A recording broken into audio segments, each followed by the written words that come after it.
ओम नमो भगवते वासुदेवाय नमः। देवउठनी एकादशी की एक प्रमुख कथा शंखासुर नामक राक्षस की है। शंखासुर ने तीनों लोकों में बहुत ही उत्पात मचाया हुआ था।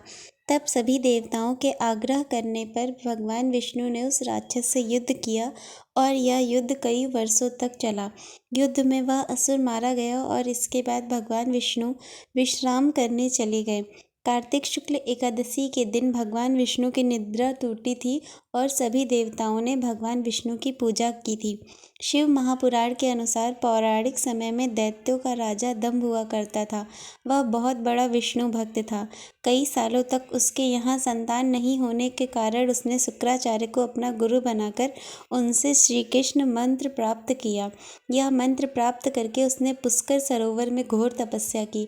भगवान विष्णु उसकी तपस्या से प्रसन्न हुए और उससे संतान प्राप्ति का वरदान दे दिया। भगवान विष्णु के वरदान से राजा दंभ के यहाँ एक पुत्र ने जन्म लिया। इस पुत्र का नाम शंखचूड़ रखा गया। बड़ा होकर शंखचूड़ ने ब्रह्मा जी को प्रसन्न करने के लिए पुष्कर में घोर तपस्या की। उसकी तपस्या से प्रसन्न होकर ब्रह्मा जी ने उससे वरदान मांगने को कहा।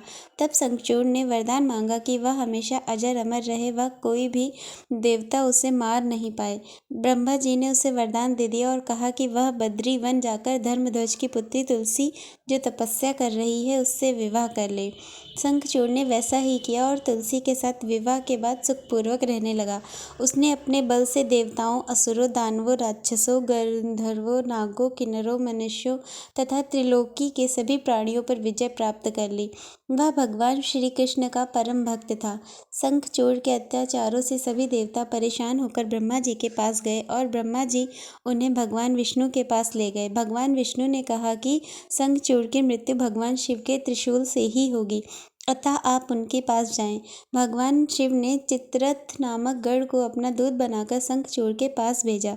चित्ररथ ने शंखचूड़ को समझाया कि वह देवताओं को उनका राज्य लौटा दे, परंतु शंखचूड़ ने मना कर दिया और कहा कि वह महेश्वर से युद्ध करना चाहता है। भगवान शिव को जब यह बात पता चली तो वे युद्ध के लिए अपनी सेना लेकर निकल पड़े। इस तरह देवता और दानवों में घमासान युद्ध हुआ, परंतु ब्रह्मा जी के वरदान के कारण शंखचूड़ को देवता नहीं हरा पाए।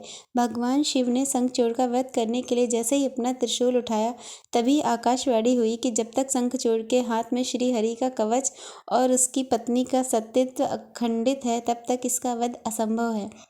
आकाशवाणी सुनकर भगवान विष्णु वृद्ध ब्राह्मण का रूप धारण कर शंखचूड़ के पास गए और उससे श्री हरि कवच दान में मांग लिया।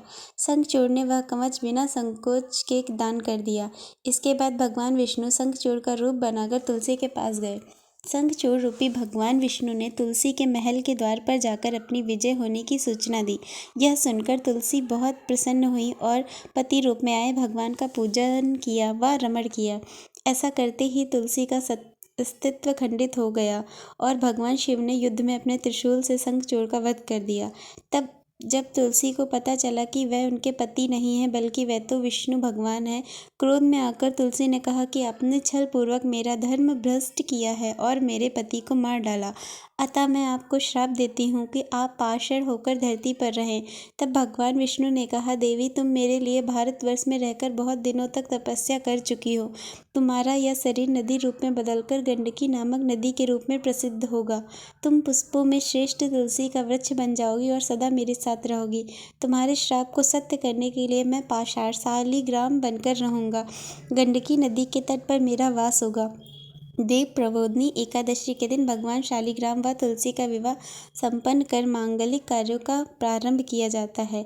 हिंदू धर्म मान्यता के अनुसार इस दिन तुलसी शालिग्राम विवाह करने से अपार पुण्य प्राप्त होता है। ओम नमो भगवते वासुदेवाय नमः।